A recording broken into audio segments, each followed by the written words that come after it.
အားလုံးပဲမင်္ဂလာပါခင်ဗျာကျွန်တော်တို့ရဲ့မြန်မာနိုင်ငံကုန်းဆောင်ဂျော်ရှူအာဘန်ကတော့လက်ဇန်နာပတ်တို့ကြောင့်26စက္ကန့်နဲ့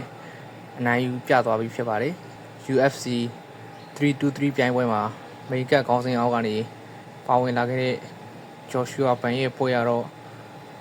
သူမှထင်မှတ်ထားလောက်တဲ့အချိန်တိုအတွင်းမှာပဲ UFC ခပတ်ကြီးကိုပိုင်ဆိုင်သွားပြီလည်းဖြစ်ပါတယ်အာရှရဲ့ပထမဆုံးမျိုးသား UFC ချန်ပီယံမြန်မာနိုင်ငံရဲ့ပထမဆုံး UFC ချန်ပီယံ UFC ရဲ့ဒုတိယအသက်ငယ်ဆုံး Flyweight ချန်ပီယံအဖြစ်မှတ်တမ်းတွေအများကြီးတင်ရှိသွားခဲ့ပြီဖြစ်ပါတယ်မြန်မာနိုင်ငံအတွက်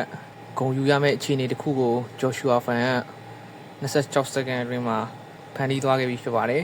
ကျွန်တော်တို့မြန်မာနိုင်ငံသားအားလုံးဂုဏ်ယူရမယ့်အခိုက်အတန့်လည်းဖြစ်ပါတယ်ခင်ဗျာဖန်တို့ဂျာအတွက်တော့စိတ်မကောင်းစရာအခိုက်အတန့်တစ်ခုကိုကြုံတွေ့သွားခဲ့တာဖြစ်ပါတယ်ပွဲစားလို့စက္ကန့်ပိုင်းမှာပဲပန်တို့ဂျာဂျော်ရှူအာဘန်ကိုဝန်တိုင်းဝင်ထိုးခဲ့ရတာနေသူရဲ့အခြေခံချက်ကိုဂျော်ရှူအာဘန်ပြန်လဲကာဝဲပြီးတွန်းထုတ်ခဲ့ရမှာပန်တို့ဂျာလက်အထောက်မတော်ဘဲနဲ့အစ်စ်လွှဲသွားခဲ့တာဖြစ်ပါတယ်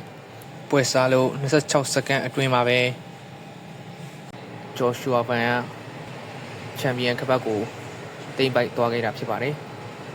ဒီပွဲအတွက်ဂျော်ရှူအာဘန်လည်းဒီလိုပုံစံမျိုးနဲ့နိုင်ကျင်မှာမဟုတ်သလိုဘာပဲဖြစ်ဖြစ်ဂျော်ရှူအာဘန်အတွက်တော့ဂုဏ်ယူစရာတမိုင်းဝင်မှတ်တမ်းတစ်ခုကိုရေးထိုးသွားနိုင်ခဲ့ပြီဖြစ်ပါတယ်